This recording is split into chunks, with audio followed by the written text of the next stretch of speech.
black thing go from left to right, and I thought, I'm going to die out here. No one's ever going to know. I couldn't believe what my eyeballs were showing me. I'll never forget how evil the eyes were. It was horrible. I mean, I've never seen nothing that evil. It ran towards me at a rate that I can't even explain. Turned and stared at me, and this look of, I just want to kill you. I want to say it was human, but it wasn't. He was yelling at me to grab a gun, grab a gun. I was like, for what? He said, just grab a gun. And there's footprints all the way to the door of my house. It had went inside my garage, all the way to the door. 911, what are you reporting? Jesus Christ, you better... Sir? See ya! Hello? Get somebody out here. What's going on now, sir? That son of a bitch is about 6'9", I don't know. Do you see him now, sir? Yes, I'm looking right at him. Uh-oh. You're listening to Sasquatch Chronicles. Check us out online at sasquatchchronicles.com. If you've had an encounter, email me. My email address is wes@sasquatchchronicles.com.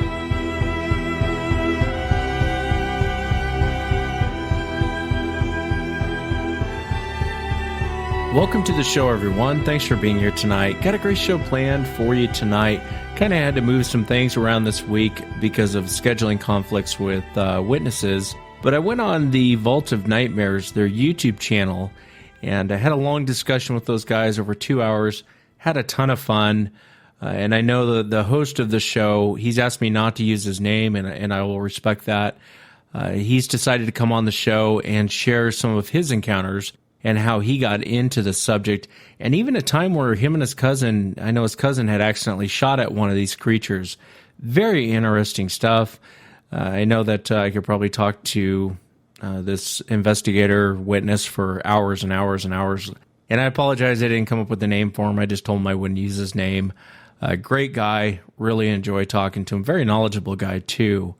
Remember, if you've had an encounter and you'd like to be on the show, shoot me an email. My email address is wes@sasquatchchronicles.com. And if you get a chance, check out the website, become a member of the site, help support the show. There are a lot of cool things. I do additional shows. There's a forum and a lot of interaction with a lot of people on the site. So if you get a chance, I hope you can check it out. Wherever you're at, wherever you're listening to this, I hope you're nice and warm. I know we had like a foot of snow here in the last, couple days, which doesn't sound like much, but where I'm at, half inch shuts down the city. So you can imagine what a foot of snow's done. It's getting a little cabin fever, but I appreciate you guys listening to tonight. Let's jump into it tonight. I want to welcome, we'll call him the Vault Keeper for tonight. Welcome to the show. Thank you for being here. That's no problem. Thank you for having me. What's interesting about your situation is you kind of grew up with these creatures, and your grandfather actually talked to you about these creatures. I'd like to kind of start there. Would you mind kind of starting and talking about what your grandfather told you about these things and your experiences around that property? Yes, sir. After me and one of my family members had a run-in the very first time with one that didn't end real well, I came back scared, didn't know. I'd never heard of Bigfoot, never thought of Bigfoot. It was not on my radar, nothing else. I was about 13 years old, I'm going to say. Got in trouble very severely. That's when he then told me, look, there's things out in the woods that can hurt you that most people don't know about. And at first it confused me. I'm like, okay, well, what do you mean most people don't know about? He said, well, traditional people don't believe these creatures exist. They've been around as far back as, he'd been told. My grandfather was Native American. He told me stories of, that he was told, it was passed down, that these creatures, if given the opportunity, would snatch children up, would snatch women up, men, and carry them off and supposedly eat them. He told me since I was going to run around out in the woods like that, what I needed to do was to avoid them. If I thought they were in the area, to leave. He told me he didn't care if I found a pot of gold, leave it and leave, because it's not worth your life. Because these creatures don't like it most of the time when you invade their area, or you could just have one that's in a bad frame of mind, as he put it. So he carried me out, showed me an area probably about 5 miles from our house. It's a certain valley. I tell the story on my YouTube channel. They called it Booger Valley. Now, the story that I tell did not happen to me. It happened to a friend of mine that lived just a little piece down the road. Now, I'd been all over this property that I tell the story about. And like I said, we were taught how to avoid, what to look for if we even thought there was one in the area, to leave. And like I said, I've had multiple sightings when I was younger. Some of them were good. What I mean by that is all they did was basically throw rock sticks or holler at us or me. And a couple times it got pretty hairy. Tell us about the first time you ran into one of these creatures. What were you out doing, and what did it look like? If you would, for the audience, kind of describe what you were doing and then kind of talk about what you actually saw. Okay. Well, the very first time, like I said, I had no idea these creatures even existed. We were deer hunting. Me and, my family member, which is my cousin. Growing up, that was basically my best friend growing up. We were deer hunting, and he was a lot younger than I was. I think I was like 13, or I think it was 13 to 14, and he was around 10 to 11. And like I said, he didn't have a father growing up. It was, he was raised by his single parent, his mother. And I was big into hunting, and he wanted to follow, kind of right in my footsteps. So I was teaching him how to hunt, and I was actually still learning a good bit at the time too. Well, we had a little thing going on at school where the guys did, whoever killed the biggest buck that year, we kind of like put a little pool together. I think it might have been $50 or $60, something like that. Like I said, we were just kids. We had somebody else, hold the money in their locker at school. And like I said, at the end of the year, at the end of the deer season, whoever had killed the biggest deer would win the pool, and they got bragging rights for that year. Well, I'd done seen this buck a couple of years in a row, and he was a monster. I'm talking old deer. If anybody deer hunts, when I say, he done got so old, he done took on almost of a grayish look into his coat. I'm talking big, massive deer. And there was this one area on my grandfather's property which led into what I call Booger Valley at the time. I didn't know that. There was this one area we were always told to stay out of. Now, moonshining was big in the area that I grew up in. And I figured for, reason why they didn't want us kids going back there is maybe that was their somebody's moonshine still or fight or something. But during that time of the year, you don't make moonshine. So I was like, well, I'm going to sneak back here. I know that deer's back here. I'm going to sneak back there and put me a stand up. That's where I'm going to hunt at. Well, I had a home-built deer stand. I built it in a shop class. It was built out of drill stem pipe, lightweight drill stem pipe, like what they use to drill water wells. It's not quite as heavy gauge as what they use for oil wells. I'd wound up on some of it. That's what I made the stand with. The stand, from the top of the stand to the bottom where it touched the ground at, was almost 17 feet, if I'm not mistaken. Like I said, I'd snuck out there, put that stand up, probably 2 weeks before deer season had started. So, the deer would get acclimated to that thing being out there, any smells that I got on it or whatever, Well, I remember exactly what time of the year this was because we got out Christmas. Back then, we got out like a week before and a week after Christmas, for the New Year. Well, the second day we were out of school, the wind was just right, everything was just right. My cousin was there with me. I said, look, we're going to this secret spot. Can't tell nobody. And we get out there, and he's like, ain't this where we were told not to go? I said, well, you just keep your mouth shut. I said, we're going to get this big deer. Now, he doesn't have a gun. He's using my 12 gauge. It's Mossberg 12 gauge 500 series with a vented barrel on top. And the way I always load my shotgun was I had a buckshot slug, buckshot slug, buckshot slug. And then I was using, I'd saved up all summer long and bought me a Browning Grade 2 30-06 automatic. I was super, super, super proud of that gun. I'm talking about it cost me a good bit of money. Anyway, that's what I was using. Had a scope on it and everything. I think it was 3x9 Redfield that I had on it, if I'm not mistaken. It was either Redfield or Tasco. I can't remember. I think it was Redfield. But we had got there probably an hour before sunup because this deer had been coming out. I had patterned it. It had been coming out just right at sunrise.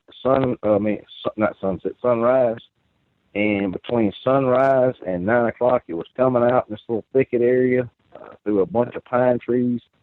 And it would come out, go into the hardwoods, and then circle around and go right back in.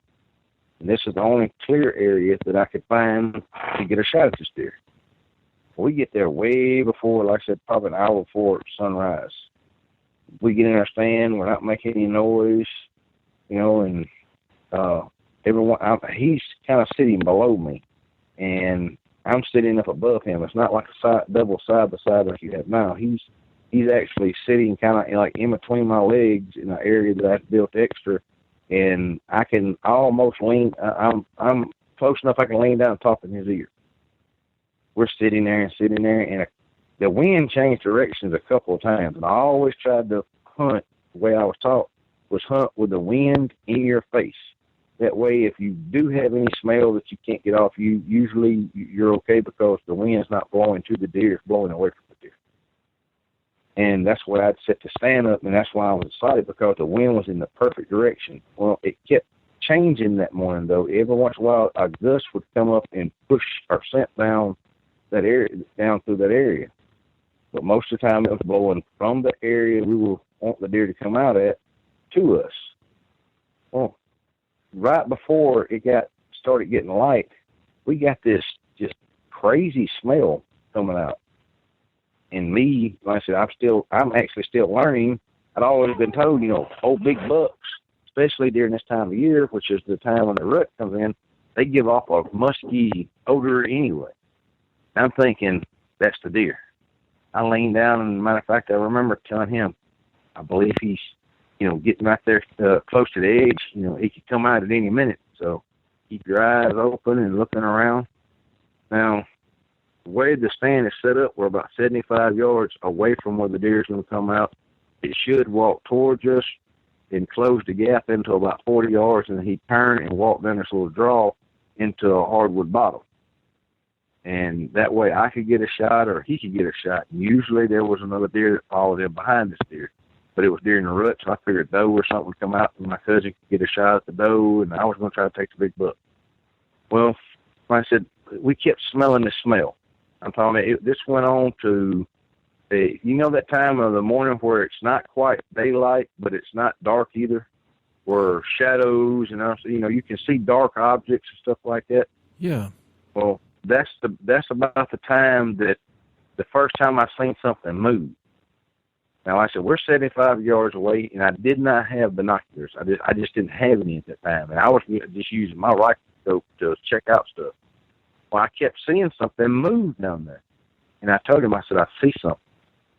He said, yeah. I thought I seen a tree move. I said, you couldn't. I said, I don't think you seen a tree move. Deer's not go. These are pine saplings. They're probably 7 to 8 inches around. Now, I'm not thinking no deer's just move a sapling, but okay. But he kept saying, I thought I seen a tree move.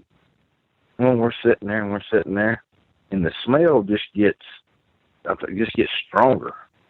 I was like, darn, I said, that deer really must be rutting good. That's a good sign.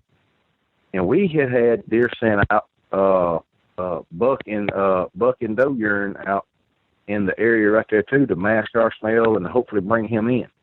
You know, every once in a while we'd catch our own smell. But there was one smell that I just could not, it just stunk. Old garbage, skunk, just a whole bunch of mixture. And I'm thinking, man, that just stinks. What in the devil? Well, then he keeps telling me, I see something moving. So I lift my gun up, I'm looking down through it, and I catch a glimpse of hair. And at first I thought it was the deer, but it was like a rusty looking color. I'm like, that's not last time I seen this deer, it had a gray look to it. But it must be another deer. Maybe it's another deer with that deer. I don't know. So we're going on. I said, this is time's kicking on, and it's starting to get more and more light.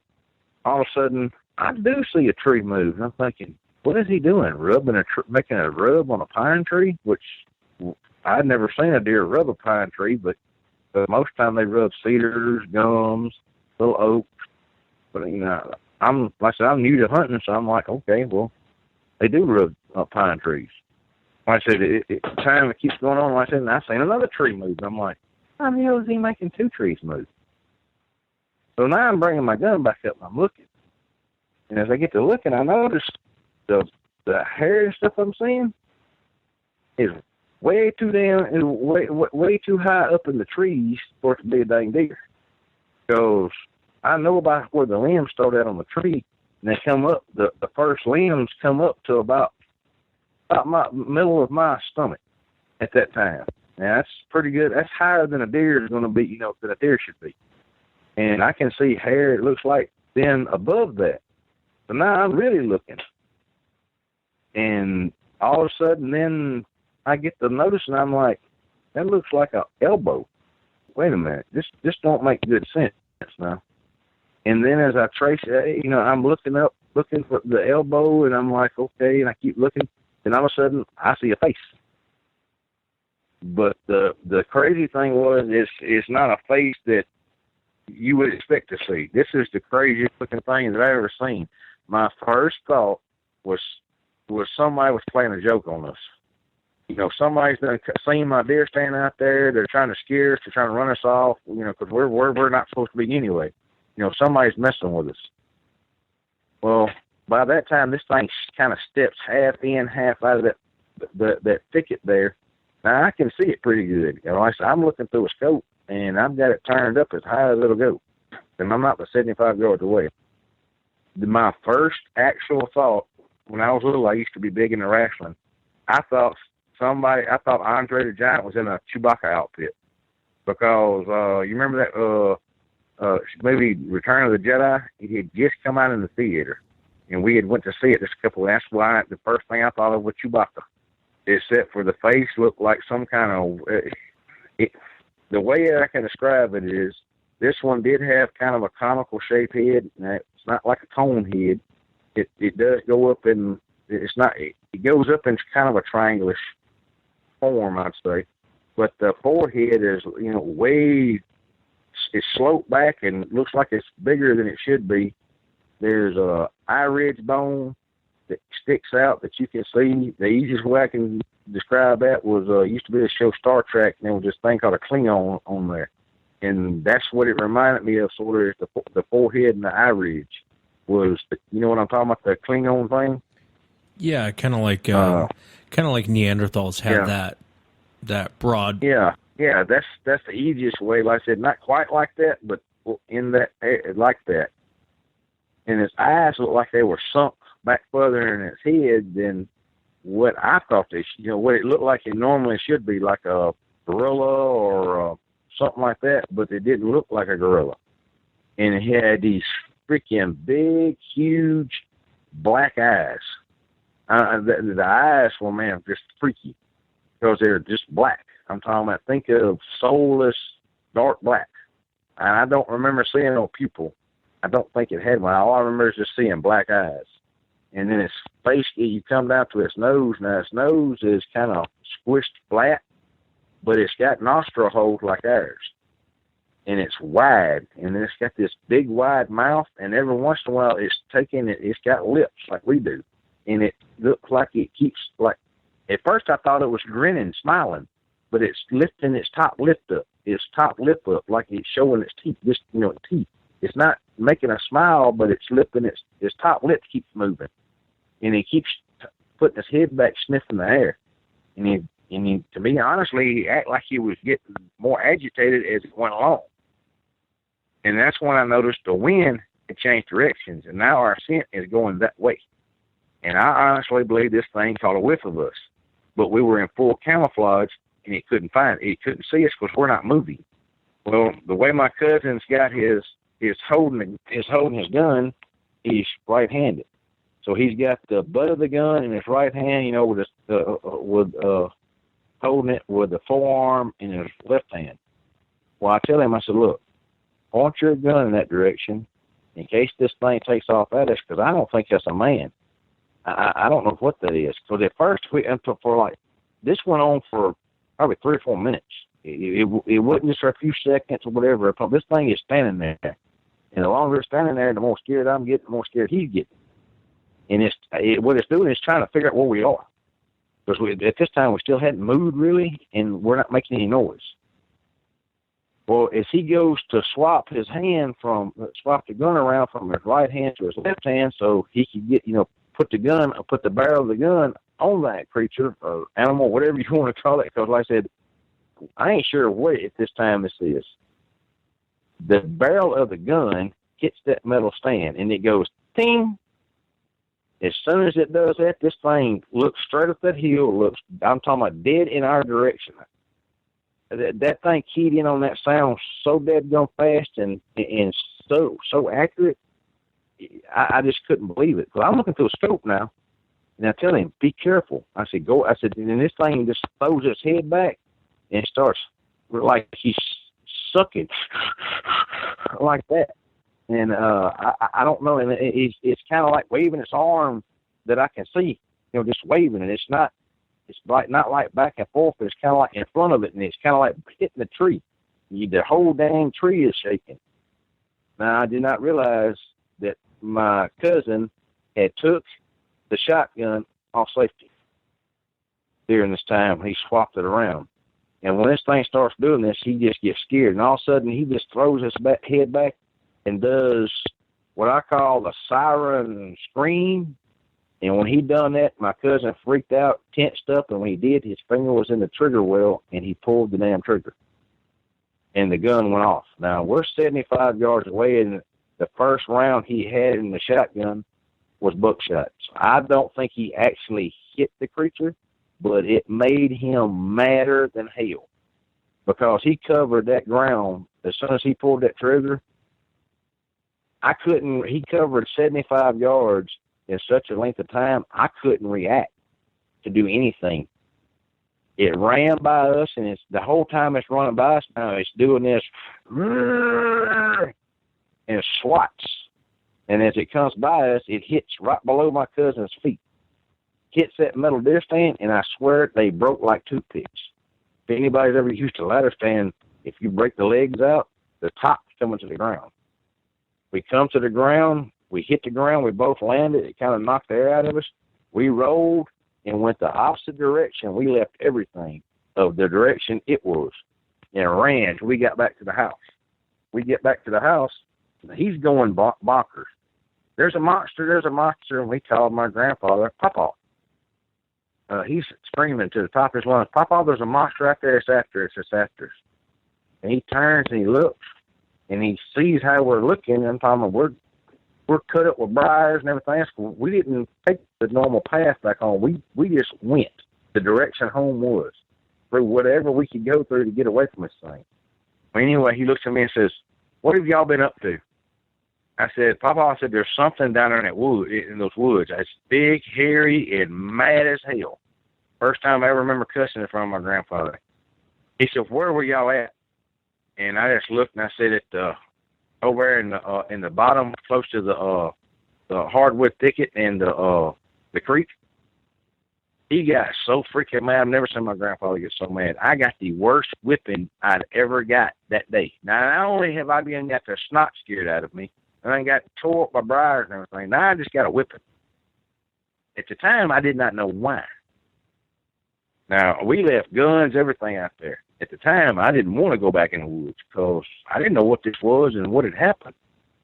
Well, I said, that was just a few days before Christmas.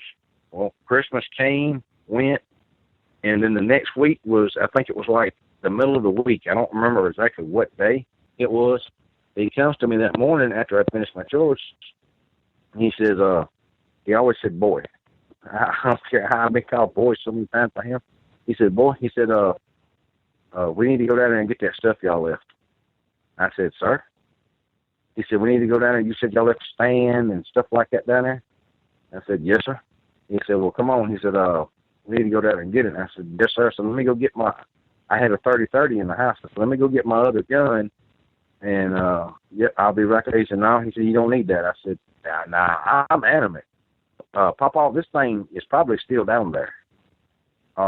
We done made it mad. I don't think this thing's nuts. He said, don't worry about that. He said, just come on. So I take him back up there, take him to the tree. And the whole time of this, I don't realize he's got this little, I don't know if any of your viewers or listeners know what a tow sack is. But, it's made out of like a canvas or a burlap. This is a small one. Probably think of the size of a sack of sugar, or a 5-pound sack of sugar. I didn't notice because I'm scared even about going down there, especially if we're going down there and we ain't got no gun. I didn't realize he had this with him. We gather all our stuff up. My gun is still laying there, or what's left of my gun, and my shotgun that my cousin was using is still laying there. The both of them are bent and broken half. I'm talking about he took a 12-gauge shotgun, and you know how those straws you get that's bendy on the end, you flex them over. That's the way the barrel of the shotgun looked. It just looked like something grabbed it with two different hands and just the end of the barrel. And then he actually broke the rifle in half because the way it's made, it was more. I guess it was more sturdier, and when he went to bend it, it just snapped and it broke right at where the barrel and the breech of the gun, the receiver of the gun come together. It just broke it. And like I said, this wasn't no cheap. This is a Browning, grade 2, 30-06, fully automatic. I'm not fully. I mean, it's automatic. I think they call them BARs now, for short. But he breaks it. I'm talking about the stand looks like something tried to ball it around a tree.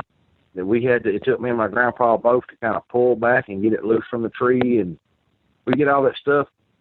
Start back. I start to leave, and he takes that. That's when I noticed he had that little bag with him.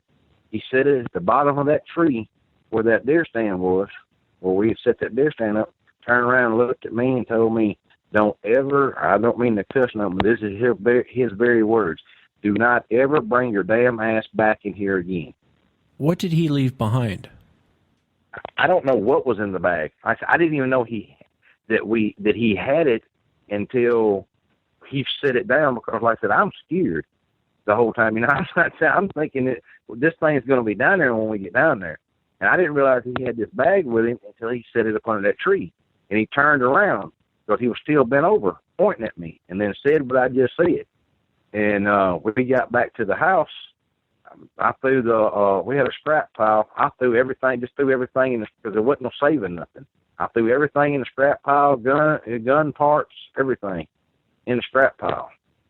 Well, a couple of days went by, and my grandfather now was one of these men that you didn't ask a whole lot of questions, and he didn't talk a whole lot.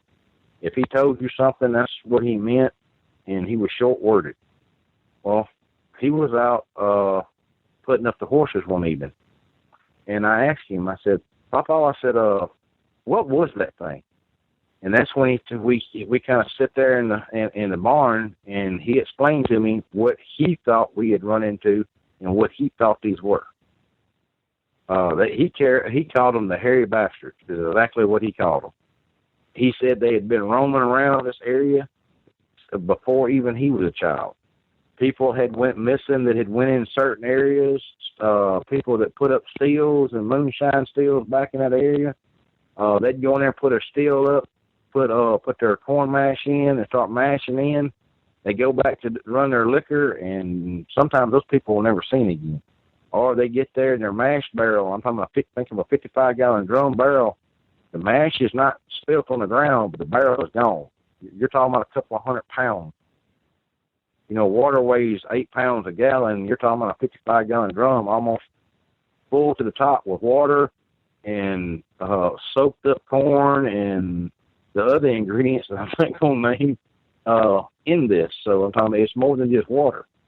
So it's really, really, really, I say it's a couple 100 pounds, and there's no mash spilled, but the barrel is gone. 2 men, 3 men could tote one of these barrels off full of mash, and it's gone. There's no drag marks. There's no nothing. I'm curious, did your grandfather ever talk about a time where he ran into them? Yes, sir. They toted off a genie one time. I don't know if you know what a genie is. I don't. Would you explain it for the audience and myself? Okay. Well, a genie is you take I think I'm right about this. It's been so long. A genie is the mama to a jackass. You take a genie and a horse and breed them together, and that's how you make a jackass or a jack. All right, and they're just a little bit smaller than a jack.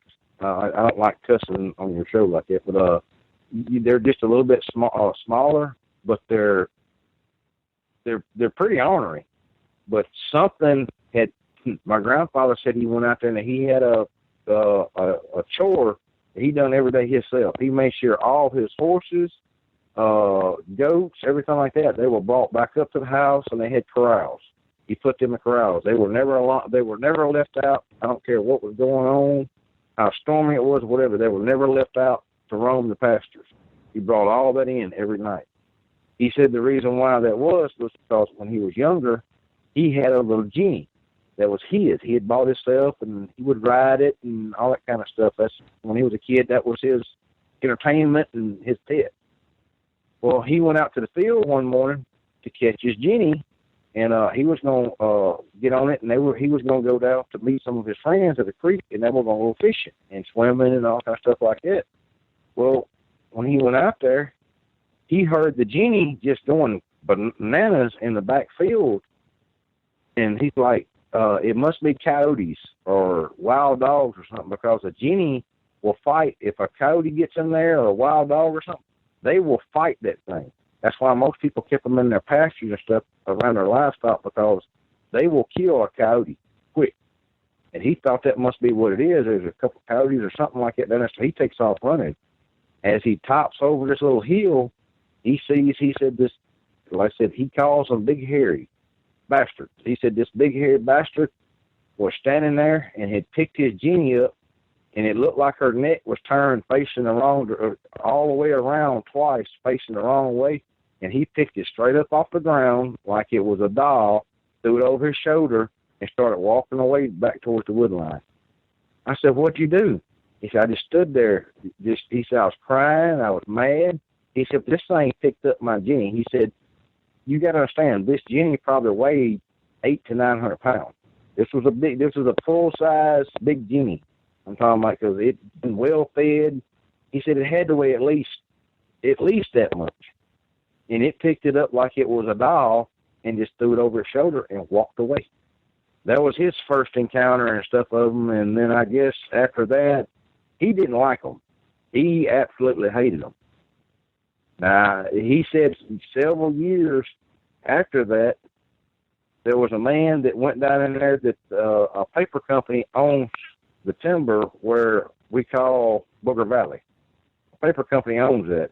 Supposedly, a man went in there to cruise the timber for the paper company to see, how well the trees were growing, what size they were, what the average price of tree and stuff like that was. That's what they mean by cruising. Well, he went down there to cruise the timber. He went missing. He didn't come back for several days. Well, then some people from the paper mill come around and started asking questions. Well, they set off down in the woods to go down there to find him, and they got run out by some of these damn things.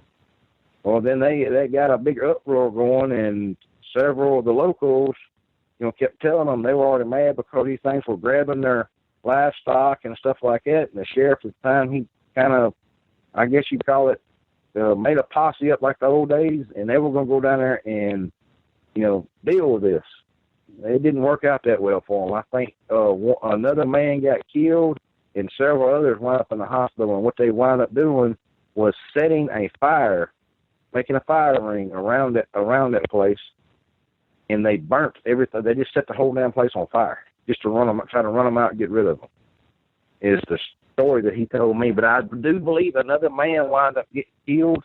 They actually threw a tree, and it hit him and landed on him and crushed him. It broke his back. And then several others got hurt, and that's when, like I said, they set a fire, and like I said, they probably burnt. This is timberland, paper company land. That's how they make their money. They probably burnt, it's probably a mile across and 2 miles deep of woods. That's amazing. And I don't know if you've ever heard of anything like that happening before, or somebody trying that or doing that. There's an area in Alaska. It wasn't Sasquatch. Well, who knows at this point? But it was mountain giants. People were reporting seeing these mountain giants, and they describe them a little bit different than Sasquatch. More like the Kandahar giants is basically what people are describing. And it was a timber company owned a bunch of land, and coincidentally, the whole area burnt down. No one ever figured out who started the forest fire, but it burnt down a whole area up there. And right before it burnt down, there was all these reports of these mountain giants, people running into these mountain giants, people coming up missing, and it was all timber company land, and they ended up burning the place down. I had a lady one time on the show, she named off the name of the fire, and so that's it. It was started to get rid of these things, get them out of the area. And she worked for the government. It's a whole nother story, but apparently it worked for several years, and then I guess over time they kind of moved back in the area, but they don't stay there all the time. Now during the hot summer months, it's very rare you would hear somebody say they seen one, or they would have the odd occurrences like barns with the doors on the barns would be pulled off the hinges and stuff like that. Just odd stuff like that wouldn't happen during the hottest part of the summer month. Now, when it got into the fall, like around October all the way through, I'm going to say May, they were heavy in that area. I wanted to ask you, going back to your encounter, you and your cousin's encounter, looking back on that whole situation, why do you think the creature didn't kill you two? I think because we were armed and he'd already done shot at it, and it was coming through. It come at us, and like I said, it hit the stand. I think it was trying to hit one of us when it hit the stand, and it just kept going. It made a beeline. I'm talking about straight for us, hit that stand, and then he kept going. And when we hit the ground, we were going, just happened to be going kind of diagonal from it, and you could hear it tearing trees and everything else. I think then it came back after it figured out we took off, and it tore the guns and stuff like that up. But I think it thought we were shooting at it trying to kill it. And because we were armed, I think that's the only reason why we survived. Yeah, no, you might be right on that, actually. And I love to hear the witness's perspective on what they thought was going on in the moment. Now, around this property, did your grandfather ever talk about them coming up to the home? Did he ever have any problems with them actually coming up to his home? Or was it mainly just around the property? Well, we'd only had them come up around our house like just a couple of times. And what he would do, he always put out what I called at the time, I didn't know why. I didn't know why when I was younger he done it. After I got older, I figured out why he was doing it. Like, I don't know if you ever heard like the old thing they do, string wire up around and put tin cans and bottles with rocks and BBs and stuff like that, and it'll make noise and stuff. This is, like I said, when I was younger, we didn't have like the big floodlights and stuff. Now later on, he bought floodlights and stuff like that and put them up. He would have stuff like that out. It wasn't nothing for him to walk out on the back porch at 2 o'clock in the morning, and if he thought somebody was messing around, he'd fire a couple of rounds off in the air with a double-barrel shotgun, just as a warning.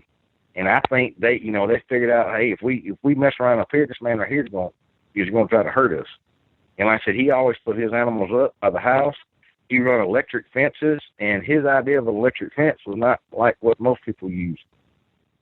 I called it the poor man's electric fence. He actually took a 110. He took a metal wire, run it all the way around, but he had a couple down low, then he had some up that were to the top of the corral, and the top of the corral was at my eye level. So, I don't know. I always thought it was to keep the other animals in or whatever, but now I believe it was to keep those damn things out.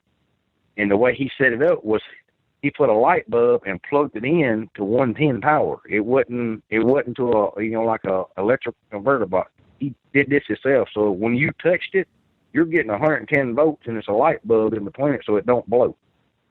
The stronger the light bulb, the more wattage the light bulb is, the longer it lasts to shock you. He wasn't messing around. And trust me, no, and trust me, it hurts because I accidentally bumped that thing one time, and that's all it took, and it knocked me on the ground. 110 will knock you down. Oh, yeah. Yeah, no, I know. I know. That's why I say he wasn't messing around. That's for sure. No, all those deterrents is the reason why. And the guy next door, down the road from me, he wound up going missing. These things kept tearing into his barn, and they actually tore the back of the wall out of his barn one night because he had reinforced the front doors. They tore the back of the barn out, and he raised doll sheep. I don't know if you know what that is or not. Some people call them fanning sheep, but he raised sheep is what he did for a living. That's one of the things he did. Well, these things one night come in and tore the back of the barn out, and they probably killed 15 of those sheep. I'm talking, it looked like they'd been run through a chipper. Well, he got mad, and he sat in that barn. The next night, he sat in that barn with his shotgun. And I remember hearing 2 shots go off in the middle of the night, and my papa set up that whole night. I'll never forget that. He set up that whole night. We heard 2 shots go off down there. We heard a scream, and my papa grabbed his flashlight and grabbed his .357. He had a Smith & Wesson, a 686 Smith & Wesson, big, heavy son of a gun. He grabbed it and his 10-gauge shotgun and jumped in his truck, went out the door, jumped in his truck, and took off that way. Well, it wasn't long after that, here come several sheriff's cars. But we lived in a rural area. Several sheriff's cars come flying up through there, and a couple other cars come flying up through there. Well, the next morning, my grandfather comes back, and he's talking to my grandmother, and they're talking in the front room, and they're kind of whispering. And he said, I remember him saying they can't find him. They didn't find him. They found his gun, and his gun looked like it was smashed down in like 4 or 5 inches down in the mud, and they found part of a bloody shirt, and they never did find nothing else of that man. That was it. Yeah, I can see why your grandfather hated him, why he had no love for him at all. Oh, yeah. And generally, no, my grandfather didn't. And generally, people down in the South, around in rural areas that have these creatures on or around their property, they all generally say the same thing. I mean, no one really has much love for them down there when they're true encounters down there. Most people, I know there's a crazy lady here in Washington. Well, I don't want to say crazy lady. There's a lady here in Washington State, and she feeds them constantly. And I've warned her about it. She just thinks I'm the biggest jerk on the planet because I tell her I think that's a bad idea. And, at the end of the day, I don't have one in my garage I'm studying, so what do I know? But just off common sense, I wouldn't feed a grizzly bear that was coming on my property. I sure wouldn't feed a cougar that was coming on my property. There's no way I'd feed these things coming on my property. I'm going to tell you, by my experience, feed them is the worst thing in the world to do. Because, okay, what if when that lady dies, somebody else moves into that property, her family, whoever it is, comes in there, they're going to be expecting that food to still come. And when it doesn't come, they're going to go find out why it's not coming. And all they know is that human was bringing me the food.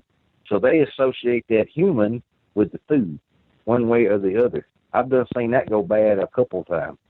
So on this property that your grandfather owned, was there just certain areas where he told you not to go?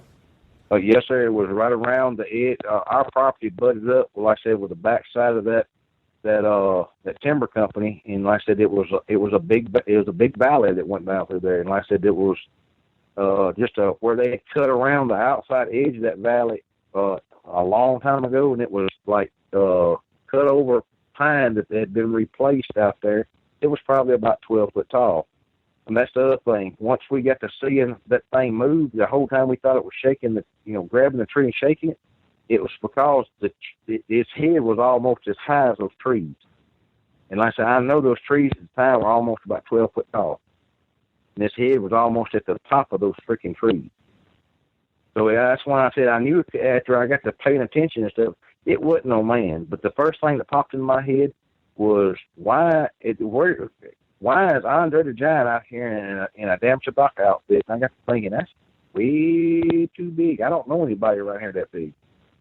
And then I got to looking, and I was like, that thing's as tall as the trees. There ain't nobody that big around here. Yeah, I think I'd be a little nervous, especially with your cousin saying, I think I saw a tree move. Immediately when he started saying that, I knew exactly what he was looking at. I mean, I could just imagine. Did your grandfather ever tell you, hey, son, look for this, this, this, and this, and if you see these things, turn around and go the opposite direction? Like signs. He told me to never turn my... Well, he told me if I wound up, and I did run up on one once, and I'll tell you this after that. He always told me never turn my back on. He said, don't, whatever you do, try, if you wound up in front of one, try to be as non-evasive as you can. Try not to look them in the face because they don't like that. Put your hands up by your side with your palms up so they can see you don't have nothing in your hands because they know what weapons are. And back slowly away. Never turn and never run. It's the one thing he drilled to me. Never turn your back on them and never run. Later on, I was probably about 16 years old when I had my second, what I call face-to-face, up-close and nasty encounter with a couple. Not just one, a couple. There was a guy that had put in that had bought some land close to us. It was probably through the woods, probably 3 or 4 miles. And like I said, I grew up out there hunting, running over those woods, the whole 9 yards my whole life. When that man put in that stuff, put in that hunting camp over there, he was friends with my grandfather. Well, several of the school kids, like I said, that hunted that area and everything, he hired us to carry the people out. Now, the way that he had this set up was he'd went out and built shooting houses, and during the off season, he would plant beans and soy, not cotton, but beans and corn and stuff like that. And all other agricultural that was around there was cotton. So the only place that had food for deer was on his place. And you'd go pay him a fee, and he had a lodge built out there where, they could stay, they could bring their wives, stuff like that. He fed them. And then we would carry them out, put them in a stand in the morning and tell them, okay, basically at this time you can look for the deer to come out there, and they'd shoot their deer, and, and we'd go get it. They didn't even drag it out or nothing else or clean it. We did all that. They just took their pictures with it, and went about their business. I call it, the rich man's hunt. Well, one summer we kept having a problem with poachers, or at least that's what we thought we had, was poachers. We kept finding deer that were, it looked like somebody was killing them and, taking the back straps and stuff like that out of the deer and just leaving the rest of the body. Every once in a while we'd come across one that was just gutted, and that was it. And we're thinking, why is somebody doing this? I never put 2 and 2 together. I was sick. Like I said, at the time I was 16. I won't never forget it because I just got my driver's license, and I was trying to save up to get a truck. Well, he put a bounty out. If any of us caught somebody out there poaching, if we helped them get convicted, he'd pay us $500 a piece for every poacher we got convicted. And I'm thinking, cha-ching! I'm fixing to buy me a truck because I have the unique set of tracking skills taught to by me and by my grandfather and his brother and stuff like that. I will say, I'll toot my own horn, I'm a better than average tracker because I did it all. I grew up doing it. And tracking humans is not like tracking animals. Most people, when you're tracking animals, you look from the ground to 2 foot, tall. That's because that's about the size of the animal that's going to be in that area in where we were. Well, tracking humans, you look from about 2 foot up to about 4 foot. because people will break limbs and stuff like that. Animals don't go through the woods breaking limbs out of the way. That's human. And usually they push them. If you got a limb in front of you, they'll grab it and push it up and away from them. Well, like on cedar and stuff like that, if you look at the cedar limb that's been pushed out of the way, whichever side that the cedar bark has been rubbed off of, that's the side they were on, and they were going the opposite direction. Grass won't be broke off right down at the bottom. It'll be broke off up about elbow high and stuff like that because of people snagging their stuff and, going through and pushing stuff out of the way. That's the way I was taught to track human. Well, I come across a deer one day out there when I was going. We were cleaning up the hunting the blinds out, refreshing them for the up and coming new season, making sure there wasn't no wasp nest and stuff like that. And I come across a deer that looked like he had just been gutted. The only thing is I couldn't find no place this thing had been shot, stabbed, or nothing else. But it looked like it's, how you take a chicken, they would take a chicken in the old days and grab it by the neck and spin it around, and his neck would be curled up like a corkscrew. Yeah. That's the way this deer's neck looked. And I'm thinking, how the hell did they do that? But it looked like somebody had just killed it, and they were just starting to gut it because the guts were pulled half out of the deer. And right beside it, and it was kind of muddy, there was a muddy, at the time, looked like a boot track to me, about the same size as mine. And I wore a 9.5-inch shoe. I'm thinking, I'm fixing to catch me a poacher, $500 fixing to go to me. So I take off, start tracking the poacher. Well, I probably tracked him a half a mile through the woods, but it kept doing weird stuff that didn't make any sense to me. Like he would make zigzags, or either almost make a horseshoe, and then take off right back across itself where we just came from. Well, there's a big creek that runs through the area. It went all the way to that creek finally, and then when they started walking down that creek, there's a slough right there. And the slough's probably 50 foot wide. And then you got the creek on the other side, and it's an opening probably about 20 yards between the creek, edge of the creek, and the slough. And I got to thinking, I don't like this. This is a good place for somebody to ambush you, because it's about 40 or 50 yards long before it opens back up. It's a natural bottleneck. Well, this thing had walked right down through there. I take off down through there. Now, I've got my grandfather's pistol, that Smith & Wesson 686. And when I got about 14 years old, he gave it to me. And when I went in the woods, that thing was with me. He always told me, never go in the woods without a weapon. That was one thing he drilled into me. I don't care what you're doing. If you're going fishing, you're just going for a walk, you always have a weapon with you. You never know what's going to happen. He always said it was better to be prepared and have it than not be prepared and need it and not have it. Well, anyway, I take off down through this little area, and I'm already there. I don't like this. It's just something about I don't like it. I get about halfway down it, and I hear something that sounds like you ever heard a wild pig chomp its teeth together, or a bear? I have. I've heard a bear do it. Not a pig, though. All right. Well, a pig will do the same thing, especially if there's piglets around.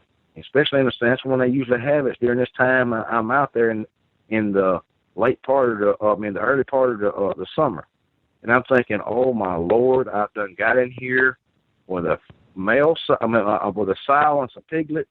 And this thing is fixing, because they got tusks, man, that will rip you up. Now, pig is a bad thing to be messing with, especially a sow with piglet. And I don't have nowhere to go. Either I got to go in the water where the slough is, or I got to go in this creek. And I just know this thing's fixing to get me. And now I've done froze, and I'm looking around, and I happen to look up in front of me, and about 20 yards away from me, there's the biggest, scariest son of a gun I ever seen in my life. It's at least 10 foot tall or taller, at least 4 to 4.5 foot wide, just standing there with his mouth drawn back, his teeth showed. It's exactly what almost we had seen the time before, except for this one didn't have the conical head. It was more like a rounded head. But it's got the same kind of basic facial features, but I'm thinking, oh, crap. And right behind it is another one that looks just like that one, but it's about my size. I firmly believe what I did was I believe it was a juvenile, and the whole time I thought I was tracking a person, I was tracking that juvenile. And it went back to, I believe, this was a mama, because I didn't see any male genitalia, and it looked like it had breasts. But there was a little bit of brush, right where its chest was, right in front of me, so I couldn't really determine if it was a female or not. But I never seen any male genitalia. This other one's standing behind it. Whereas I'm standing there thinking, oh, shit, what do I do? All of a sudden, I hear that same chomping noise where it sounds like a bear or a sow right behind me. And I kind of turn my head, and there's one on my left side, and there's one on my right side. And they're not but about 7 to 8 foot tall.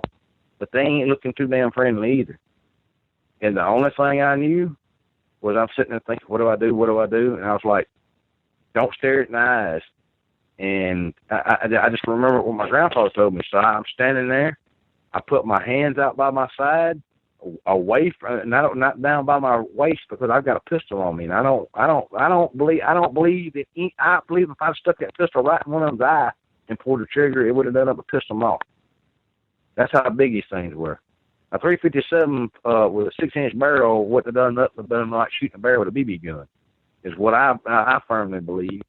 I stuck my hands out by my side, my palms up, and I just started talking because it made me feel better. I don't know if he's saying knew what the hell I was saying or not, but it made me feel better. And I just started saying, look, I'm sorry. I didn't mean to mess with y'all. I thought I thought I was tracking a human that was doing something bad. I'll leave. I'm sorry. I didn't mean y'all no harm. And all of a sudden I heard that clap, clap, clap again. And kind of a, and I'm not looking up now. I got my head pointed down, and I'm kind of cutting my eyes up. And the one that's in front of me, I can barely see the little one that was behind it kind of walking straight away from us, but trying to stay behind that one. And then I heard it sound like a little bit of a water splash or something. And I kind of turned, and the one that was on my right, the one that's on my left, I don't see them no more. I don't know where they went. I don't even remember. I don't see how I walked by them, as big as they were. I don't know where they went. And the one in front of me, it's just showing his teeth and blowing real hard. I just started backing up slowly. And I got past the point. I'm thinking any minute one of them ones that was on the side of me is going to reach out and grab me. And as I passed where the trees were, they were standing right by, I don't see them. I don't know where they went, but I'm still backing up. When I got right to the edge of where that bottleneck was, the one that was in front of me, now we're about 40 yards away, it just kind of makes this noise. It was like it was annoyed. It turns and walks straight off that bank where that creek is, went off in the water, waded across that thing, got up, and when it got across that, it turned and just went, ah. At that time, I turned and was running. Yeah, I don't blame you. Get this? Jesus. I'm thinking I'm far enough away now. I probably ran 2 miles full. It is as fast as I could before I stopped. And the whole time I'm looking behind me, I'm looking to the side of me, I'm thinking one of these things is going to grab me. I never heard them chase me. I ain't saying they didn't, but I was so adamant about getting out of there, and I was running so hard. And when I got back to where I thought I was safe is when I stopped, and I almost passed out because I had done ran so far and so fast for so long without stopping. Now that was when I was younger, that was more scary than when my cousin shot at it, because like I said, I just knew they were supposed to get me, because I believe I made them mad by tracking that little one. Yeah, it's interesting. I know Bob Garrett told me a similar story when he was tracking one when he was out gold mining, and it's very similar to what you just said, because he caught up with it, and when he caught up with it, it was pissed. He had been following it, and it's very similar to your encounter. And it's, these things are very dangerous, and I think if they can get a chance, they will hurt you. But I think in a lot of situations, if you're cool, they'll be cool, and that's just my own theory. A lot of people have the misperception of me as me thinking these things are all just godless killing machines, and I don't really think that's true. Will they hurt you? Yeah. Do I think they eat people? Absolutely. But I think that there's a fine line there sometimes when you run into these things. What's your take on that? I'm going to be in the same boat you are. I think it depends all on the situation and how you react to that situation when it comes down to it. Because that could, I believe firmly, if I'd have reached and grabbed that pistol, I'd have been beat to a pulp and ate and pulled apart and everything else.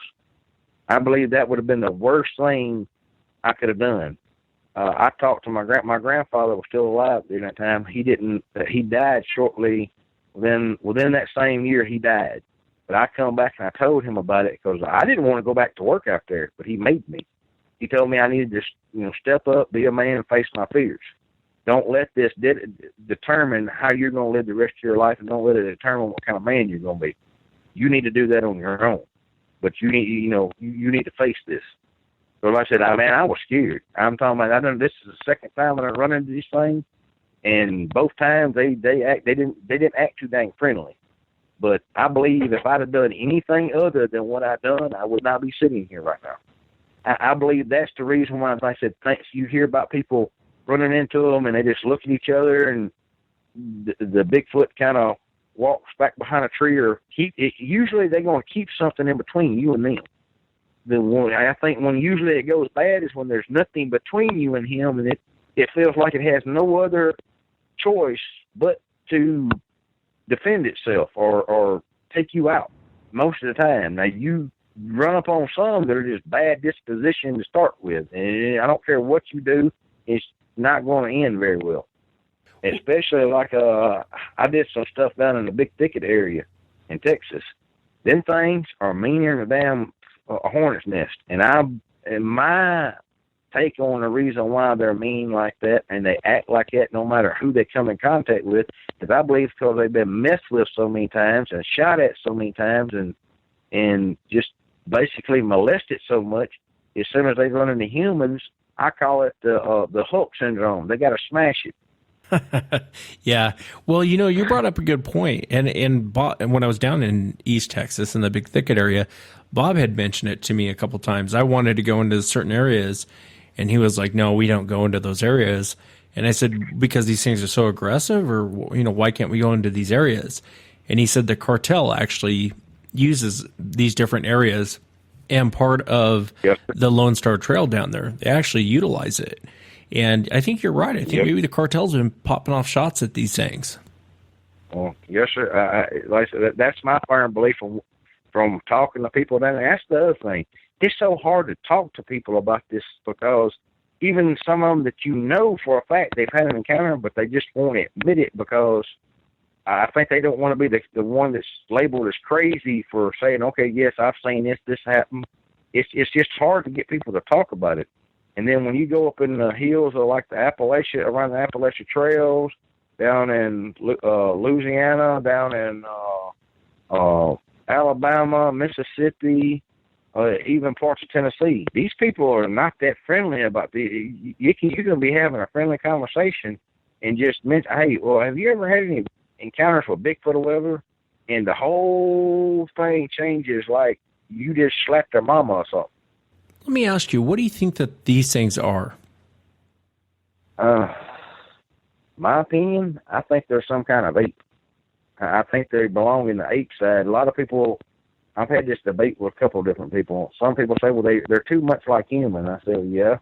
But I've had the unique pleasure, or if you want to call it that, I've been other places than just in the United States. And I've seen chimpanzees, and I've had the opportunity to actually see a silverback gorilla in its natural habitat.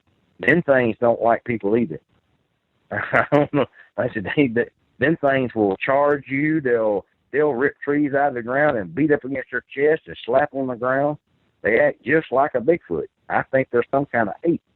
What is your thought on it? I tend to agree. The weird part, there's some, obviously with these types of creatures, you'll find different types of descriptions. And sometimes people don't like to hear it looked very human-like. It didn't look like a monkey. And I've noticed, and I've said this a million times on the show, but on the East Coast, I get a lot of strange reports like that. They'll describe the black eyes just like you described. They'll describe the nose just like you described.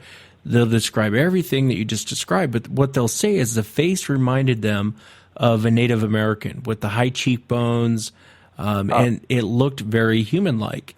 But you get down that's south. The one part I'm sorry. I mean, that's the one thing I just remembered. I told you beforehand, but I forgot this time.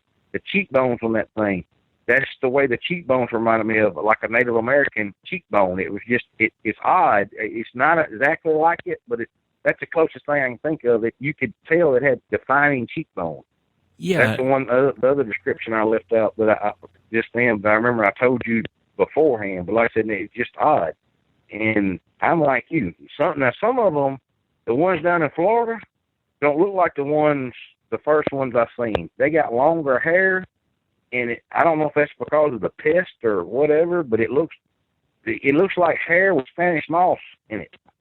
Yeah, and that's what a lot of times people will say. It had like a rocker haircut, or I've had different witnesses on that describe the longer hair. You're right, and actually in Florida, I do get the longer hair. People describe that, but it really depends on the region, and not that that's going to definitely nail down someone's description, because everyone's perspective is a little bit different. Some of the details are a little bit different, but that's people describe them anywhere from apes to human to chimpanzees. Most people will say somewhere between a chimpanzee and a person, or an ape and a person. That's kind of what I saw, and that's kind of how they describe it.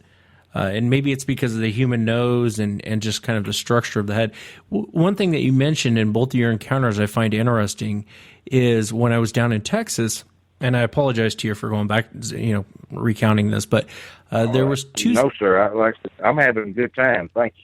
Yeah, no, there was two separate areas. And one of the areas I was asking Bob about the descriptions of what people saw. And he would describe them having the conical-shaped head, and they were just different.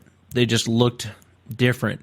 Well, there's another area where they have more of the rounder head, what you're describing. And there's that, coincidentally, that's where the Hells Angels bar is out there, where the guys say the apes keep throwing them off their motorcycles, but that they have the rounder heads. And what's interesting about the rounder heads is Bob was telling me in that area, they don't vocalize quite as much as this other type that has more of the conical shaped head. They'll scream, they'll yell, they'll whoop, they'll do all kinds of vocalizations, but over in this one area, they don't vocalize as much. And I don't know if there's a correlation there or if it was someone's perspective, but I thought that was interesting. The other thing to me, the ones with the rounder shaped heads, to me remind me like, you know how a person looks that has Down syndrome? I said, I don't mean to offend anybody or nothing else. That's just the only way I know how to describe it. They look more like they had like a Down syndrome effect, or whatever, however you want to describe it, than the ones with the conical shaped heads. Is what I've run into. Like I said, the round head ones, to me, I don't know if it's a birth defect or what, but they kind of resemble if you could have a gorilla with Down syndrome, that's what it would remind me of. The facial features and just the way they act. They don't act quite like the ones with the different heads on them. Like you said, they don't do some of the same calls and stuff like that. It's more like they have a harder time. I don't know. I won't call it communicating. Like I said, they seem to get more frustrated, or however you want to say it. They do more of the growling, and they're a little more aggressive than the conical shaped ones. To me, they are the ones I've had an experience with.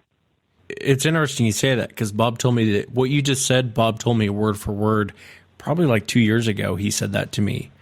I didn't really know where to put that, but that's exactly what he said. They're more aggressive.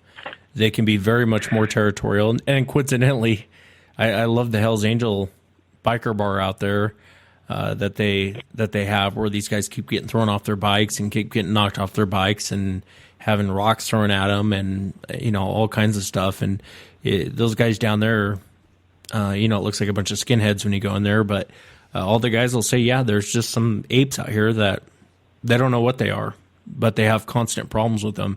And I think it's because when they go down the road on those Harleys and that loud reverberating, you know what a Harley sounds like. When one goes by your house, it kind of, can irritate a lot of people. And I would imagine it does the same thing with these things. Imagine it kind of pisses them off when you come by and you're on a Harley with that noise, that sound.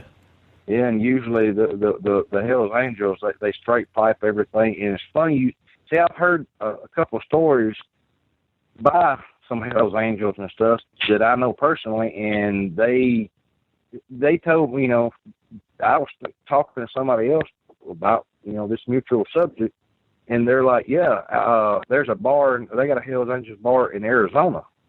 I cannot remember what they call it, but it's like one of their main hangouts. And they were saying that they had a problem out there with these, they call them 8 men that would, come down to the bar and throw stuff at the bar and knock lights out and mangle their bikes and stuff. And I thought they were just messing with me. That you're the only other person I've heard tell the story about the Hell's Angels except for them. And I said, I just thought they were, they were just messing with me because they heard me talking about Bigfoot and they're just, joshing with me. But that's, now, I've heard 2 Hell's Angels say that, but I thought they told me the bar was in Arizona that was happening at. But it might have been Texas. But like I said, he said they called them 8 men. Yeah, and if you've ever met those guys, I mean, I definitely don't want to start a beef with the Hell's Angels. But if you ever meet those guys or Gypsy Jokers or any of those guys, those are not the men to mess with.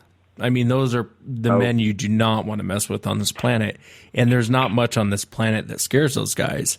And I mean, I know in Texas, they were scared of this thing, and I don't blame them. I would be too. You're right. These are not, that's why I just thought they were messing with me, is because, these are not the kind of people that say something scares them or bothers them or nothing else, because they have that mantra, they're 1%ers. They're above the law. They're not scared of nothing. If you mess with one of them, if you hurt one of them, they come back with 10 of their buddies and they really hurt you. Yeah, and it's kind of interesting too, and not to get too far off on biker gangs, but I'm sure they would have no trouble, cutting your throat out. But to talk to them, they're actually pretty nice guys. You sit down, they're actually really cool guys. If you ever get a chance to sit and talk with them, they're actually really cool guys to sit and talk with. I'd never crossed one, but one thing I thought was interesting is I had Tracy on the show, and everyone out of all the shows I've done, I get asked more questions about Tracy's encounter, and it as well. When he was in the van that one night, I want to say it was back in the 70s, and somewhere in the episode of the 70s, might have been before then, but where Tracy stopped to get out of the van to take a pee, and he was almost peeing on one of these things. And he looked up, and there's one growling at him, and I think he said there was a couple more behind that one, and it really upset him a lot. His whole encounter really upset him. It's back when, I had call-ins, and he was one of the people that called into the show, and my heart just broke. I felt so bad for the guy. You could just hear the pain in his voice as he was recounting this. But what's interesting is that's not far from, geographically speaking, your property or the property you own today. And the other thing that's interesting is I know you have things going on that property. One thing the audience has never heard, though, before, I've had several people in that general area. I can't remember what the name of the highway is. I have it in my notes. But I've had several people contact me right before Tracy called and then right after Tracy called that had encounters with these things. And they'd always reference it. I know exactly where he broke down at. I had an encounter about a mile from there where 2 of these things stepped out in the road. And I know you have that property out there today, and I know it's enough acreage to where you may not worry too much about it, but have they been aggressive or anything on the property you're on? They haven't. That's my property. I've been doing my started doing my research on my video, and I call it Property X.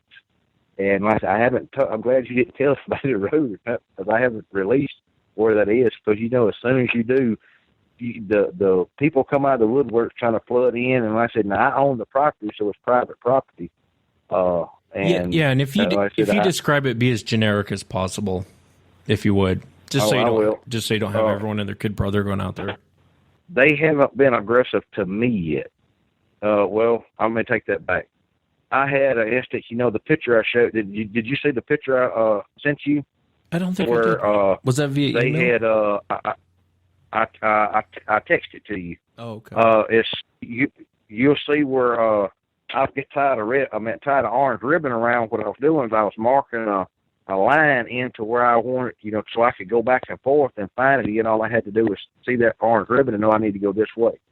Well, I tied an orange ribbon around the sapling. Is a gum sapling, and it's probably, I'm gonna say 2.5, maybe 3 inches around. Now, I don't know if very many people know how tough a gum sapling is, but you can actually pull it around on top of itself and almost tie it, weave it into a round circle, and it won't break. Well, right above where I tied that orange circle, something had come along and broke it over right above that, deliberately. I kind of got a little teed off. Well, there's some trees that have been uprooted, turned upside down, and placed back in the ground. And they're deep. I'm talking about you can walk over to them, push them, shake them, they don't move. Well, basically, one of the things I tell people now, if they got one running around their property or coming up to their house, you have to claim your space. Let them know, look, this is mine, that's yours, stay over there, and I'll stay over here, and we'll commingle. Well, I went back to one of what I consider their markers, and I had a AR-10, which is a 308, and I cut down with about 30 rounds of it into one of them things to where I could take and push his tree over, break it over like he broke mine over. And you believe it or not, since I've done that, I have not had one of my markers messed with since then. Now, that's, to me right now, that's the strongest, something they've done to me. Now, the man that I bought the property from, he's had several dogs killed. A couple of them were radio collars. They go into this area and say, there's one area I don't cross into. That's where on the other side of where where I'm talking about those uprooted trees are, I don't cross into that. So I consider that the boundary. That means that they have claimed that area as their area. And I figure if I cross into that, it's either going to do two things. They're going to leave because they can perceive me as being a threat, or they're going to make me leave. If I don't leave fast enough, I'll be part of the place permanently. I just have that firm thought and belief. That's their side over there. So I kind of like to respect that, stay away from it. But he kept sending dogs into that area because he said every time I shot a deer, or this is the man I bought the property from, he said every time I shot a deer and it went over to that area, I never could find the deer. He said you could see where the deer laid down, bled out, and should have been laying right there, and the deer ain't there. And there ain't no blood leading off from there. You can follow the blood trail in until where the main spot is, and no deer. If the deer would have got up, you'd have been able to follow a blood trail to where it went. But he said every time he would lose a deer over there. Well, he got to sending rabbit dogs and stuff like that. They'd run over there. And he said every time that a dog went over there, he wouldn't get it back. He even sent some tracking dogs in over there with collars, those radio collars on. He said it was the weirdest thing. He watched it on his iPad, where the dogs go in there, and he knows about where he's done marked the area. I even show that in the video where he's got the markers, the orange ribbons like I use. He's got them tied where you can see them just ever so many feet going through the woods, and he's got that area marked off. Them dogs with the radio collars would go over in that area. He said it was the funniest thing. They'd be running at one speed, and all of a sudden they cross over in. They'd be in there for a while, and all of a sudden they would stop for just a minute, and then the collar would take off like the dog had got a hyper boost or something, and then the collar would just quit working. But he never would find collar nor dog. Well, somebody had told him that there were coyotes over there, a den of coyotes over there, and that's what was getting his dog. So him and another guy, the guy was originally from up north. I think he was from Virginia or somewhere. And he had bought this to have land to come down here because this is where he was originally from. And he liked to hunt. So he bought this place down here, and like I said, the guy up there told him that's what it was. He knew what it was, and he had a pack of wolfhounds that would go in, that he could take and bring them dogs down there and turn them loose. And if there was coyotes on there, they'd sniff them out, find them, and they'd kill them. Well, they turned them dogs loose.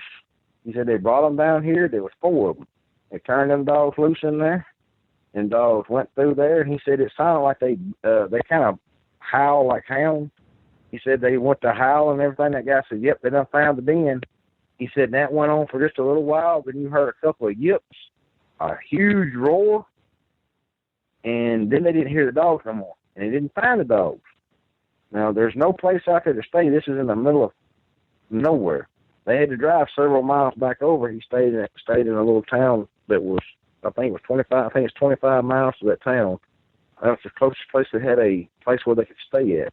They stayed there overnight, come back the next morning, and when they went to drive in, it's one road that goes right down the center of his property. When he opened the gate up, he said, I didn't go probably 50 yards. All 4 of those dogs were piled up in the middle of that road, dead. Wow. A couple of them missing their heads. A couple of them looked like they had their backs broke, but all 4 of them dogs, what was left of them, was piled up in the middle of that road. Yeah, I don't even know what to say to that. That would piss me off, well, especially if it was killing my dogs. Well, I think he got the point that, that he was not welcome there anymore, and then that's when he stopped going, and he finally wound up contacting me. I went out there, and at first, when I go to an area, I try to do everything I can to prove there's not a Bigfoot there or whatever they think is there. That's what I go in as. But the more stuff I kept finding kept leading me back to it being a Sasquatch or a Bigfoot, whatever you want to call it. That's the other thing. There's so many names for these things. When you go to looking for them and asking people, well, they may not be calling it a Sasquatch or Bigfoot. They may be calling it a booger or a wild man. It's hard to look stuff up on the internet for sightings in the area because you don't know what to look for, what they called it. Yeah, you're right. Different places will have the beast of this or the booger that lives here or this monster or that monster, and it's unless you know what somebody's called in that area, you don't know what to look for in the local archives to know what you're looking for. But right after that happened, like I said, not too long after that, he sold me the land. And when I say this man did not want to have nothing else to do with it, I bought this land at a steal. I told you what I paid for it, but I'm not going to tell nobody else if I ever decide I want to get rid of it. No, it was cheap. I was shocked how cheap it was. And it makes sense. I mean, if he just wants out of it, he doesn't want to be there anymore. I could see him selling it for his, for the price that you got it for. He told me after I signed the paperwork, handed him the money for it, he told me, he said, I hope you had better luck than I did. He said, because that damn place is cursed. That's exactly what he told me. A lot of people talk about seeing these dog men. And when people would first talk about it, when the show very first started out, I kind of shied away from the dog man creature. I don't know why. I just had a really hard time with it. But the more witnesses, the more open I've become, and the more witnesses I've spoken with, you start to really realize really quick, they're just as consistent on what people see when they see these dogman creatures as people who see the Sasquatch. Very consistent on what they saw, very consistent on its behavior. Have you ever ran into anything like that down there on your property or any time around your grandfather's property? Not around my grandfather's. I had never heard, actually, of the dogman until about a year and a half ago, I think it was. Like I told everybody, they wasn't on my radar, hadn't heard anything about it, or hadn't seen one. And like I said, I spent a lot of time in the woods, the desert, the jungle, you name it. I've been in it with boots on the ground a couple of times, and like I said, just never had run into it. I did earlier on when I was going out to do investigations and stuff like that. I had run across people that would describe a Bigfoot, but they would put it like a snout or something on it. And I just thought they were seeing either a misformed or misshapen Bigfoot, or they were just wrong on what they saw. Because a human is actually a bad witness. You can have 3 people see the same, look at the same thing when something traumatic happened, and they can't describe the same thing they were just all 3 looking at.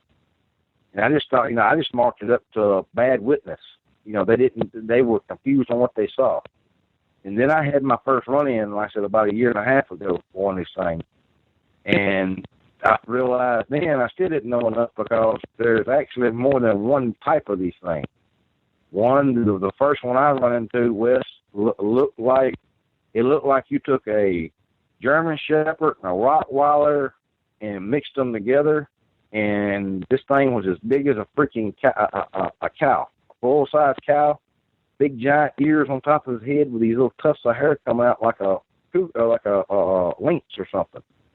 The craziest looking thing you ever seen. Then there's one that I come across that looks like a Bigfoot, except for it's got like raccoon hands, and it's got this giant German Shepherd looking head on it with the same crazy ass ears. They say there's another third kind. Thank God I have not run into that thing, but these things, a lot of people think that, they run around with Bigfoot and all that kind of stuff. I haven't come to that conclusion yet. From what I've been told and learning about them, they don't get along with Bigfoot. From everything I've found out, some people say, "Oh yes, they get along, they cohabitate." Like I said, everything I found out, they don't. These things are ominous, mean. Some people say, "Well, I run into one and it didn't bother me." Well, it might not have bothered you at that time because you didn't show it any. To me, if you show any kind of dominance toward these things, it never works out good. These things will come back and follow you back to your house. And they will track you over many, many, many miles and show up at your house and just terrorize the crap out of you. And I did find some canine prints. Like I said, you can check it out on my video on the Boston Nightmares Project X video. At the very end of it, I had to cross this creek, and the creek runs like kind of on the outside edge of my property, the far outside edge. I had to cross the creek because I was following, I thought was a Bigfoot that had killed a deer. And we crossed the creek. We get over on the side of the creek, and it's kind of like a clearing, but it's not a clearing. There's all kind of sage and thorns and stuff like that. Well, I'm walking down this little trail that's way too wide to be a deer trail. The deer trail is usually anywhere from 6 to 9 inches wide. This thing is probably 4 foot wide, and there is no cattle out there nowhere.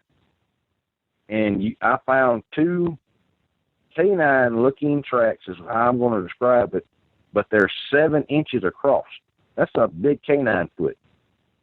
Right down below that, there's a small, juvenile-looking Sasquatch print that's about 1 foot long, but right beside it is this round circle that's pushed down into the ground, probably 4 or 5 inches, maybe a little deeper, and it's 1 foot wide because I have a tactical knife with me, and I lay the tactical knife down, and it just does cover that knife edge to edge.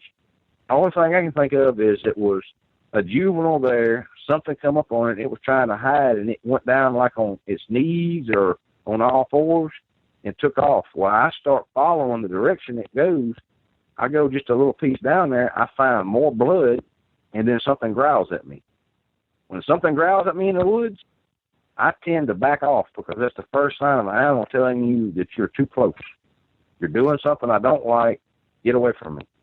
So I take that as dog, Bigfoot, cat, bear, whatever. I back off automatically because I can't see nothing. In the video, you can see it's just a wall of briars, thorns, and bushes.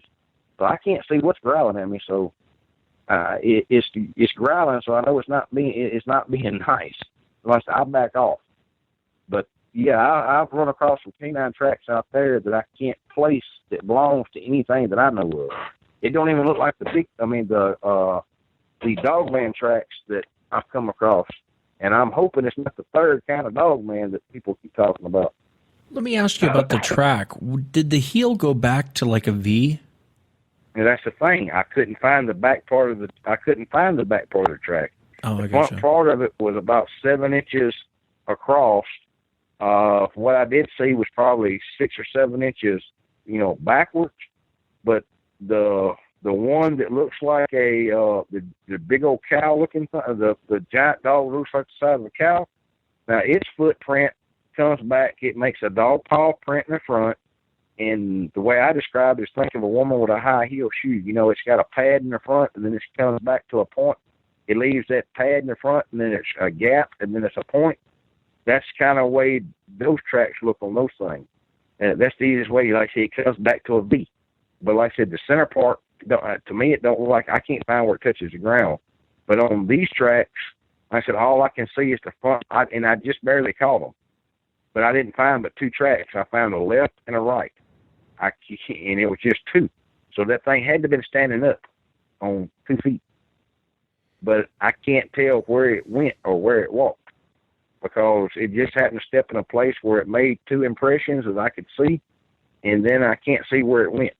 And that's another thing that made me uneasy, is because I can't tell which direction this thing went. And I've talked about this before in the past. We found some of the craziest tracks out in Texas.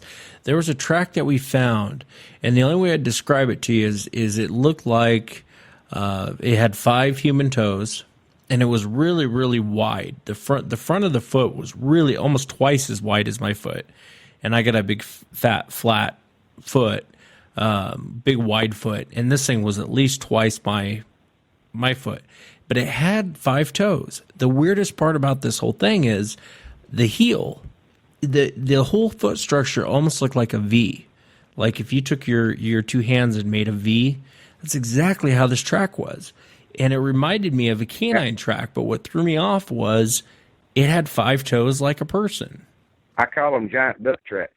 That's what if you take a duck's foot and plant it down, but instead of having the front part, put a human foot on it, but make it real, real wide, like twice as wide, and it comes back in a triangle or a V, like you're talking about. Yeah. That's the tracks that I found. That's the tracks I found off the one that looks like a Bigfoot. It's got legs and everything else, and I couldn't see the feet on it. But the legs and everything, like I said, when I first saw it, I told you I thought it was a Bigfoot until it stood up and turned around. And the hands on it, you know, a Bigfoot's hands, every one of them I saw and everybody that I've had described to me, it had hands like we do, just way, way bigger. Even I had one guy tell me, he said, look, this thing could put Shaquille O'Neal's hand in its palm. That's how big some of these Bigfoot hands can get, but they look like our hands. You know, a raccoon kind of got hands like ours, but the thumb is pushed further back. It's not really an opposable thumb. It's slid back just a little bit. I don't know if you've ever looked at a raccoon's hands, but like I said, that's where I get the raccoon hand from. It doesn't look like our hand, but it doesn't look like a paw either. It looks like a giant raccoon hand. Take your hand, hold it up in front of your face, and times it by 2, and then put eagle claws for fingernails coming off of it. That's what it looks like. That's the one that looks like I call it the Bigfoot dog man. Now, as I said, the track you're describing is exactly the kind of track it leaves. It kind of looks like you took a giant duck's foot, but instead of it being the webbed toes in the front, put regular human toes, but 3 times bigger than they're supposed to be, wide. Is that what you saw? Yeah, that's exactly what I saw. And when you said duck track, that's immediately I was like, that's it. That's exactly, he's right. You put toes on it and just make it at a large scale, and that's exactly what I saw. And it threw me off because I'd never seen anything like that before. Well, I hadn't either until I run across that big mean son of a gun. That's what made me quit fooling with dog man. If I think there's a dog man on the property now, I immediately leave. I'll back out of the area the same way I come in, because I know that way was safe when I come in there. At least that gives me a better chance than going another way and not knowing. But those things are not nothing to mess with. Those things are bad omens, and everybody that I've talked to in all my experience, if you shoot at it, if you show it any kind of aggression, that thing will come after you with intention to end you. You always hear that too with the dog man. They tend to be more aggressive, even if you don't shoot at the stupid thing. Most of witnesses I've had on, the dogman type creature seems to be way more aggressive towards humans than Sasquatch. With Sasquatch, it seems to be 50-50. Sometimes they'll get up and walk away. Sometimes they'll come in and check you out.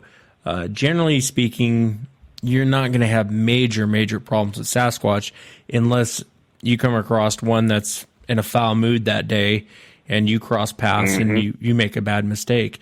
So, I mean, you can kind of gauge in those situations to get out of those situations. But with the dog man, it seems like all bets are off. It's not 50-50.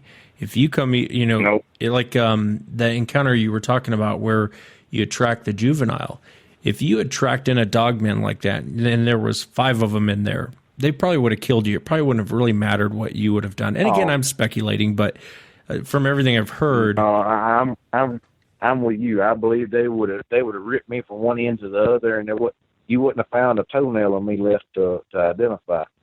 yeah, Because them things are just dark waters that you've had on before, that you're friends with and everything. I don't know. Have you had dark waters on your program yet? yeah. No, I've had dark waters on. Okay. I think a couple times. Okay, well, like dark waters named them the right thing. He calls them the crypto terrorist.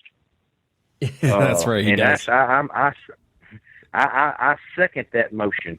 Is like I said, them things, like I said, when they see you and you show them anything other than you being scared right then, usually from what I've heard and what I've seen and experienced, those things will make it a point to, oh, you're not scared of me? Oh, you will be.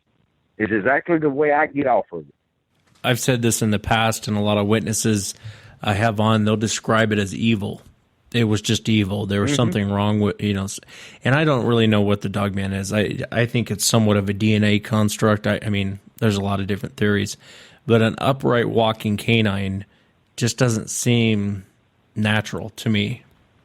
It's not. It's not. I've raised dogs, just about every breed of dog you can think of, and I've seen them do some crazy things like climb fences, climb ladders.